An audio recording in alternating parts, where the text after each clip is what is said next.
Welcome back to Building Tomorrow, a show that is, among other things, about cool new tech and innovations that could drastically change our daily lives in the near future.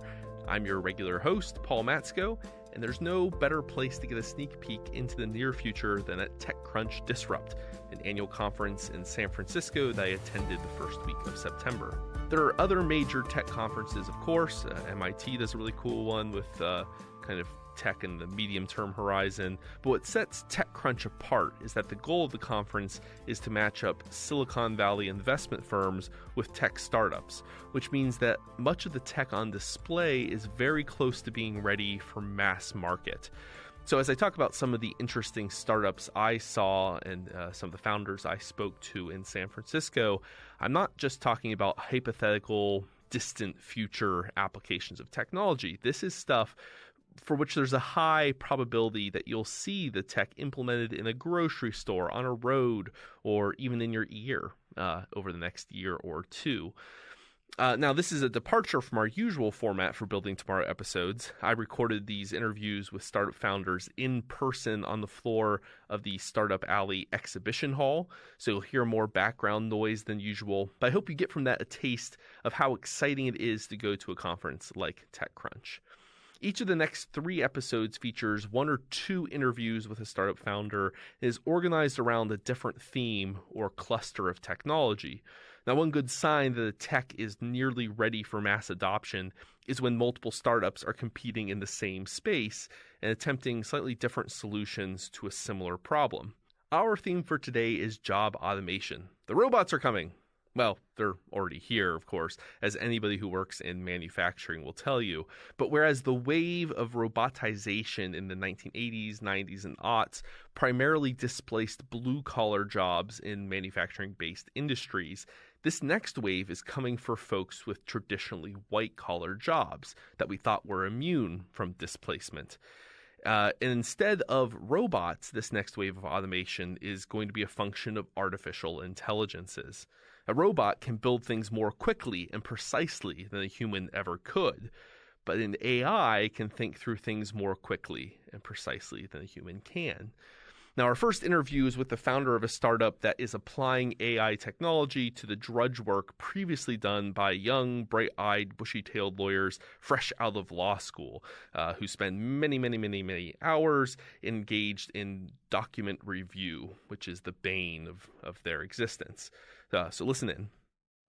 I'm standing here with Nick Whitehouse, who's the co-founder of McCarthy Finch, which is coming to take your legal job away from you. Future lawyers. Oh no, the automation apocalypse is upon us.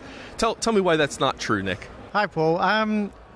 It's not true because I think AI isn't at this point where it's this major threat to us as people. I think it's much more in the augmentation space. And so what we've found is you're always going to need a lawyer.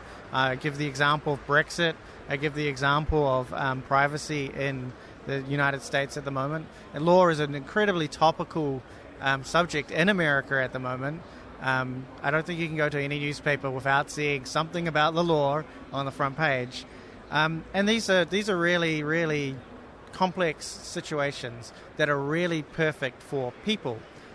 Based on the relationships that they have, based on the really creative thinking that they have to go into to navigate through laws.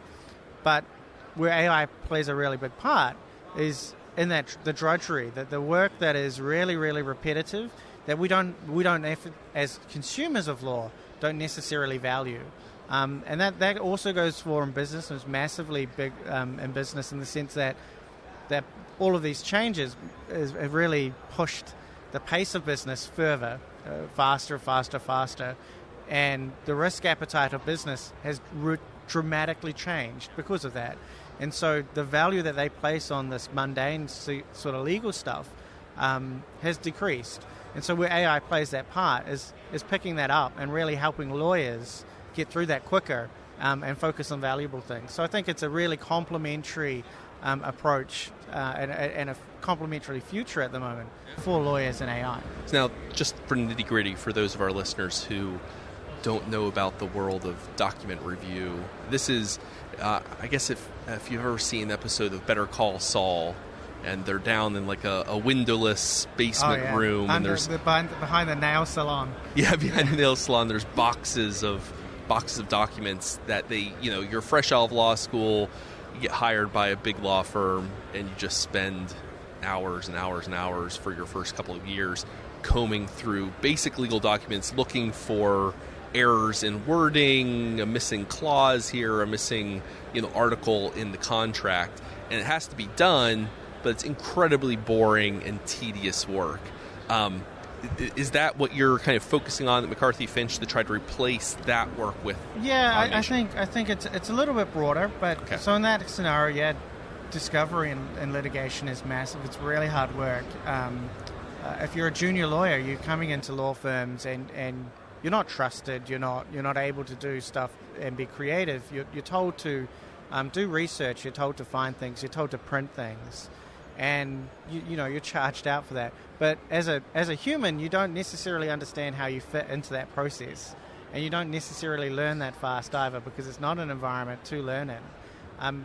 Where we see McCarthy Finch playing a role is we're virtualizing that lawyer with cognitive services, and that goes right across from a law firm to an in-house team through to consumers, through different legal tech providers, to take those repetitive, highly transactional legal tasks and apply AI to that so that they happen fast, instantaneous. And an example is, we showed on Battlefield stage, we completed a contract approval in under 2 minutes. When we gave that to lawyers to do, it took them 75 minutes just to read the contract, not to go through all the different points. And so you can understand how that's a massive shift in kind of how you would actually approach transactional legal services. As a client, I just want the outcome, right? I need the outcome as fast as I possibly can, as cheaply as cost efficiently as I possibly can. And this is a real paradigm shift for me as a consumer of law. So is this in part a tool meant, you're a lawyer's office, this is a complementary tool that you can pay for that will allow you to move through this material more quickly. So if you're, a real estate attorney and you're used to combing through this real estate contract, but it'll take you an hour or 2 hours. You can put it through the system. It'll spit out, here's areas you should maybe review more closely, here's some conflicts you need to resolve. It'll speed up your workflow, meaning you're spending less time per document, which in theory will lead to cost savings that you can pass on to consumers as well. Yeah, and so I think at a base level, that's where people are focusing on, is reducing costs. I'm not a big believer in commoditizing services. I think I'm a big believer in creating value. And so, yeah, we can absolutely do that. But I think about healthcare. When I think about how do you disrupt an industry, and I look at healthcare, and wouldn't it be great if you and I, if we have a health problem, we can self-diagnose and heal ourselves, right? That's utopia. And when I look at law, that's the same sort of thing, right? And a law firm shouldn't feel like they're excluded from that, or a lawyer shouldn't feel like they're excluded from that. What a lawyer does is transfer their expertise, transfer their knowledge to you as a consumer of that. At the moment, they do that through billable hours predominantly, and everything has to be inefficient because that's how they get their money. But if they can provide services, we have a service called Author, right? They can take that author service and they can sell that, and they can transfer that expertise and enable you to do what you need to do without having to play a part. But it's a service. They're still transferring their expertise. A completely new way of serving clients. So if that's in conversational AI that you can go to on a website, if it's built into your contract so you can ask your contractor a question without having to go to the lawyer, doing all of that sort of stuff is an amazing new experience for clients that clients value, because you're getting what you want out of it. And a lawyer is still transferring their expertise. It's just a different way of doing it. And I think that's where you create value. That's where you drive, I guess, much more empowerment of the consumers of law. And I think that's a really good thing. The more we're empowered to consume law, the more we'll protect our rights, and the more we'll want to consume law more, because ultimately you're being pulled into to understand there's a value and benefit of doing it. So let's say I'm just an ordinary consumer I'm looking for a will. I want to write a will. I'm starting to realize, I don't have anything in place in case myself or my partner dies. Someone has to look after the kids. How would this software make it easier for me to interact with a lawyer's legal expertise, ease that process? Like, how does this look on the ground? Yeah, so on the ground, I think Will's a really good example, because when you talk to anybody who is just a consumer of legal services, you go to a lawyer 3 times in your life. When you get married, when you got a will, and when you're buying a property, right? Or maybe when you die as well. But you're not going to the lawyer at that point. That's right. And so from the will perspective, it is really about taking that's very much a conversational AI approach, right? Understanding all those really complex different ways that a will could best suit you, and allowing the AI to do the interaction to find those concepts and connect you to the right things that should be in a will. And so where we see our product helping in that space is with those providers who are providing those services around wills. And that could be a LegalZoom or a Rocket Lawyer. That could be the local legal office, or it could be another legal tech product that comes out. But really shifting that focus. Absolutely, the lawyer needs to be involved in this at some point. But there's a whole bunch of work that you don't have to pay $400 an hour to do to inform them to help make that will better for you. And I think that's where the real power is that you can go on and you on that journey in your own time, at your own pace, to understand what options are available to you, to be informed that so when you are paying $400, $500 an hour for a lawyer, you're getting the best value out of that time. Well, in theory, I can imagine this should increase the pool of people who right now are intimidated by the prospect. Oh, yeah. Right? Like, I'm in my mid-30s, I'm starting to think about this. I mean this literally, not just metaphorically. I have a will in place. I should have one, but do I want to go talk to a lawyer and go to an office and pay lots of money? But if there was a way for me to start exploring the options that could then later be validated by an actual attorney, well, that expand. There are people who want legal services but find that barrier intimidating or too expensive, or just for whatever reason they're not taking that plunge. Absolutely. We should expand that pool, right? Yeah, and so when you look at the numbers, America spends about $437 billion in legal services a year. 49% of the global's legal spend is in America. Wow. We've done market research. When we go to consumers of law, we see that 88% of people would rather go to Google or talk to a friend than ever go to a lawyer if they have a legal problem. Not just exploring. No, I have a legal problem. I don't want to go to a lawyer. Trust Google instead, right? Yeah. People often find law as expensive, intimidating, and really, really kind of slow. And that's one of the things that we see. And by augmenting lawyers, you scale the legal services. And I, as a consumer of law, have experienced this. I bought a house. I had a terrible experience with my lawyer. Hated it. They were really, really slow. I had to chase them up for settlement. It was like a really bad experience. And I walked away from that thinking, well, what's the point of a lawyer? I pay $1,000 an hour for somebody to do what? And then I bought my next property, and that was with, not that I'm a really rich guy or anything, but hey, New Zealand residential market's great. But when I went down that path, I went with the law firm that I was working with at the time, and the experience was entirely different. They negotiated the contract for me really hard. I got a bunch of stuff from that I just didn't think was possible, and that was where I found that the real value was. It wasn't the reading of the contract. It was understanding what I wanted and then going into battle for me to get what I wanted. And that is where the value of a lawyer really lies. It's that negotiation. And if I can consume and understand and be empowered and then know what I should be getting from my lawyer and what, where a lawyer plays and really serves me with value, that's an entirely different buying experience that I think actually brings lawyers back into relevance in everyday life. It'd be like, imagine if in healthcare we required doctors to do everything that takes place in the doctor's office. They had to do the blood draws. They had to fill out the paperwork. They had to. Well, that would be a crazy way of constructing a system, because what makes a doctor valuable is the specialized expert service they provide, which is diagnosing what's wrong with the patient, right? And that takes a lot of training and whatnot. It would be wasted if we made them do something that could be done by someone else just as, if not more effectively. Oh, absolutely. Same thing kind of in law. Like, why should we be having people go through 3 years of training, internships, etc., just to read documents that could be done by an AI more quickly, more effectively, and allow lawyers to spend their time on the real value-added service? Yeah, and I mean, when was the last time you went to a doctor and you hadn't gone to WebMD and figured out what was wrong with you before you went into the doctor? And I mean, over the last 15, 20 years, we've all become far more empowered when seeing medical professionals, right? We're not empowered to see lawyers. And you're absolutely right. You've got these incredibly smart people, and they are very, very smart people who come out of law schools and go into law firms. And some of them do move up fast, but they are not they're not necessarily given the hard tasks. And we pay a lot of money for them. And so we talked a lot about the consumer side of things.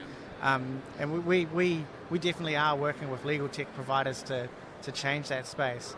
But we're also working with the businesses, and those businesses have just as many of these problems, if not more, trying to navigate that space as well. And that's a big cost to us, as a cost in different ways. One is obviously cost of regulation, all that does get passed on to us as consumers.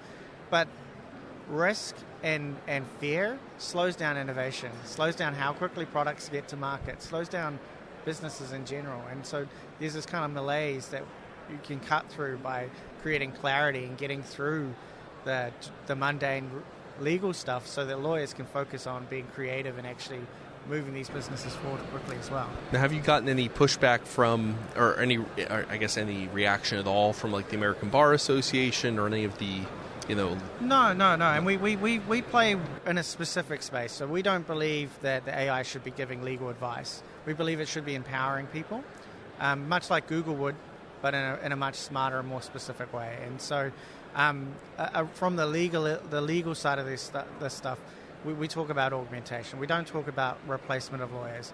In no way would I ever advocate that people should go down the path of, when they have a legal problem, just relying on an AI. AI is not at that point. You should definitely always, if you believe you have a problem, seek advice from an actual lawyer. But what we aim to do is empower people through that process. Yeah. You're kind of the WebMD of the legal profession. Yeah, absolutely. Absolutely. Not a replacement, but an augmentation. Yeah, absolutely. So you as a consumer are empowered, so that you're not spending your money unwisely. So you spend your money on the right things. You're getting the right results, and you know what you should be pushing for. So you come from New Zealand. How did you end up, in this place, in the U.S. with a startup in Silicon Valley? Like, how did this happen for you, Nick? Yeah, so it's been a really fun journey. So I was a chief digital officer of a very large law firm in Australasia, in New Zealand, the New Zealand arm. About 3,000 lawyers in the legal group. So between Australia and myself, we had teams, and I was tasked with looking at innovation from the New Zealand perspective. And we looked at both sustaining and disruptive innovations, and this really was an idea that came out of this disruptive innovation phase. How do you serve the world differently in law? And so that ended up, I was on an innovation mission to Silicon Wadi in Israel, and I met a couple of people who were actually from New Zealand. Were like, this sounds a really cool idea. Why the hell is a law firm sending somebody to think about innovation? And so we actually ended up meeting with a VC, and the law firm and the VC invested, and we found a bunch of PhDs. And actually, I've been traveling the world for the last year, talking to large law firms, talking to consumers, talking to large businesses, legal tech providers, really understanding the market. And the reason we're in the US is because US is an incredibly innovative place. As I said, it's 49% of the world's legal spend. It's it's the most litigious space in the world. And I think there's a real need here with the cultural trait of innovation and trying new things and taking risks. And so it's perfect for us to be here. Yes, American litigiousness for the win. That's right. Well, that's great. Well, thanks for taking the time to talk to me, Nick. I appreciate it. I think our listeners will enjoy hearing what McCarthy Finch is doing, and we'll be sure to put a link to y'all's Awesome. website In our show notes. All right. Great. While Nick says that McCarthy Finch's goal isn't to replace lawyers with artificial intelligences, rather they want to provide lawyers with an additional tool for their legal toolbox, the net effect of this tech, if it works well, will be to depress the hiring rate for new lawyers. However, even the smartest AIs aren't anywhere near capable of replacing the entire legal profession. Much of what lawyers do is customer service and human relations. The human-facing side of the profession, dealing with the unique demands of clients and persuading recalcitrant juries, that can't be automated, or at least not anytime soon. That work is safe, which means that established lawyers with dense relational networks between clients and other attorneys, they're not going to be hurt by this new tech. Indeed, if anything, they'll be helped, since it gives them a tool to lower labor costs at their firms and cut some of the drudgery out of their own work routines. Who this tech potentially harms the most are those currently in or freshly out of, or at least even considering going into law school. Imagine that you've spent 3 years in law school, accumulated, say, $200,000 of debt. You go on the job market and you can't even find an entry-level position at a major law firm, because they're only hiring a fraction of the new JDs to do the basic document review that they used to. You hunt. Finally, you have to settle for something temporary in an adjacent job field. It pays a fraction of what your legal job would. It doesn't have really the same future career or career earning potential. Given that your student loan debt is, thanks to the George W. Bush administration, not dischargeable in bankruptcy, it's going to follow you the rest of your life. You can just barely meet the basic interest payments. You may never pay off those loans in your lifetime. And so this basic career miscalculation as to the future supply and demand of legal labor impacts how soon you'll be able to afford a home, how many kids you can afford to have, whether you can afford to take any financial risks to start a new business or to move to a new region, and how soon you can retire. But what if you could avoid that fate? If there was a better way of assessing the risk that the career you are considering will be automated in the next 5 years or so? That's the promise of our next startup interview. Listen in. I'm here with VC, who's the founder of a startup called sixfigure.com. And we're going to be talking here about a new trend. I mean, it's actually a website and a program that helps deal with something that's an increasing issue here over the next decade, which is white-collar job loss. Jobs like analysts and lawyers and even some medical-related fields are being taken by AI. I mean, they're being automated. They're being routinized in the modern economy, which means job loss for people who are previously thought they had a job guarantee lined up for them for the rest of their careers. And Six Figure is designed to help mitigate some of that problem, to help catch it earlier for students. So, VC, why don't you explain a little bit about your website for our listeners and describe how the system works? Right. So, thanks for having me. At Six Figure, we work on future of work.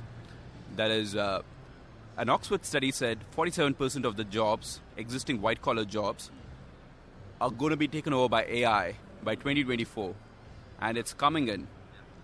So, what we help with the users is any person who logs into our website, he knows we calculate what is the job risk associated with any title, and then we say what are the skills you should be learning to make a transition to a safe zone where the person will still be employed. Right. So, and what are the variables which we use in calculating the risk associated with the job is to find out whether the job involves negotiation, persuasion, is there finger dexterity, is there a creative intelligence to it or a social intelligence to it. So, on a research-backed study, we are able to find out what are the jobs that are at high risk and what are the skills you should be learning to move to a low-risk jobs and still be employed. For example, when you're talking about, we might think like, okay, the lawyers and the doctors, they were like, the automation is only coming in tech, but that's not true. The automation is coming even for something as complicated as medical, and the automation risk for the radiologist is like 98%. 98% of the jobs are not going to be there for the radiologist. Imagine people are paying $500K to go get a medical degree, and they're spending 10 years, and at the end of it, there's not going to be a job. Yeah. Or there's not going to be a job which is going to pay as much, in which they can recover whatever the investment which has been made. Yeah. You've got 6 figures of debt now, and there's no job at the end, because instead of a radiologist looking at a cancer scan, or, now an AI can identify whether that's a tumor or a cancer just as effectively and a whole lot more cheaply for the hospital, right? Exactly. So what the radiologist is doing is nothing but a image recognition problem. And there's a ton of data out there. The hospitals are opening up the data, and there's open source of the data, and it's a computer science problem. And the automation is going to come after the jobs which are very, very highly paid. Yeah. A radiologist gets paid somewhere around like 300 to 500K. So an employer or the hospital will be like, okay, I'm going to just use this automation technology, and I'm going to save like 300K, right? Oh, thank you. So. And I think the range of fields is quite fascinating. I mean, we've touched a few of them. There's, fresh out of law school graduates doing document review. Well, there's, again, an AI. There was actually a presentation here at TechCrunch Disrupt that was going to automate document review. Radiologists, healthcare professionals. I think one of the examples you showed on your system to me was financial analysts, yes. or credit analysts. Again, it's a data crunching kind of story, and it doesn't require necessarily, especially if you're a radiologist looking at an X-ray or looking at some data, or a credit analyst looking at numbers. You're not actually interacting with a person, which requires a level of social intelligence. That's kind of a bulwark against automation for now, at least, or at least during our lifetimes. So those are fields that are really vulnerable. So where do you see 6-figure being used? Like who's paying for this service? Right. So one thing we want to get it clear is the employer is not going to care about your job loss. Right. Yeah. Right. So the employers do not pay for this. Who pays for this is the schools. So we partner with the schools to say, like, okay, these are the job titles which is not going to be there, and these are the job titles which is possibly going to exist, and how you should be designing your curriculum, what are the courses you should be teaching, and to help schools think about what is that they should be teaching to the students, and for the students to democratize opportunities. So if you look at right now, we all pursue career paths which are known to us, which is very limited to our friends and family, like what is the path which they have gone through, and we try to retrace the path. But that's very limiting. So that's why we plug in our big data engine, in which we say, what is the best possible move? Given the choices I've made till date, what is the best possible move from here? And you can visualize your career. Career is like a 40-year marathon. So you can visualize it like a chess game and look at what is my end game, and make moves according to it. Yeah. And we calculate in terms of odds and seeing, like, okay, this is a dead-end job. If you go here, you can never move out to any of the other jobs. And we really look at, like, how can you make the moves in which your opportunities are wide, or you can transition better, or you can be in titles which is not going to be automated. Yeah. And that's relying on, I think, your database of career changes that professionals have made in the last couple of years. Is that where you're getting that transition information from? Right. So the data is actually for the last 12 years, the data. Okay. So we have been live for the last 2 years, but we also partner with job sites who also provide us with the data. And using the data, we add the intelligence on top of it. Okay. So, I mean, for whatever reason, people had to make a job transition. I mean, maybe 12 years ago, they were moving from radiologist to something else for, well, who knows why. So it doesn't really matter why they're moving. It's what they were able to most easily move to, like those alternate career paths. And I think that's interesting. I mean, I can see the use case for a career advising office or a professional advising office. I mean, as it happens, my partner works in a health professions advising office, and this is the sort of information that would be, it's a tool kind of in the toolbox that would be useful for those offices. Right. What we also take into consideration is when you're making the career transition, we also take into account, does it pay as much as income, as much as the salary which you were getting before? Right. So that is an important aspect of it, in which we're not suggesting career paths where you'll still remain employed, which is far lesser. Yeah. Right, so often that comes into the ego of the person of like, oh, I was getting paid $300K. I don't want to transition to a job which is like $120K in which I'll just be employed. Sure. Yeah. So that's why we plug in of saying that okay, here are the real transitions which people have made, right? And we also try to connect like who's that person? Can he refer to you and pull you out of that abyss? So how about we plug one in and see how it works?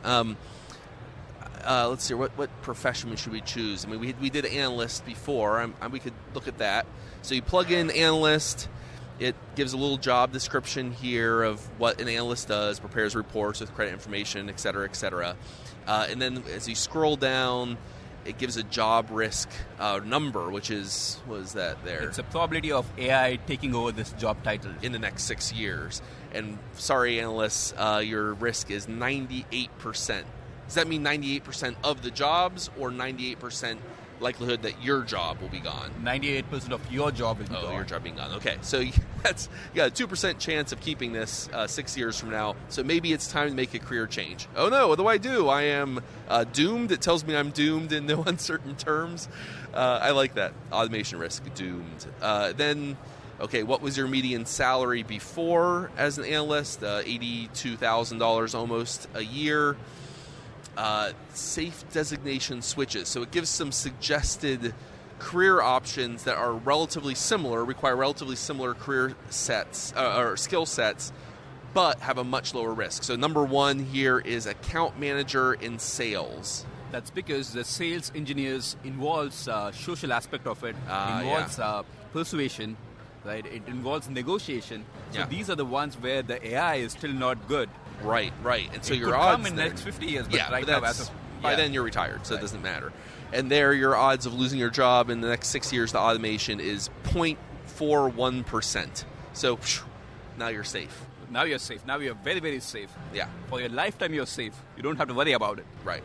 A career is 40 years, so no automation. Yeah, that's great. I mean, if you know that in advance as a student, you're not having all the transition costs of, it helps you tailor what you're doing, the internships you're taking, the initial jobs you accept. All of that then can be tailored because of this kind of prediction engine. So one other aspect which I wanted to highlight about is because we are taking the analogy of a chess game, in the chess, as soon as you're able to seize the middle, your chances of winning goes very high. Right. So that's what we try to do even with like the careers of saying like which is that company or which is that job title where you should be transitioning as soon as possible so that your opportunities are unlimited. Yeah.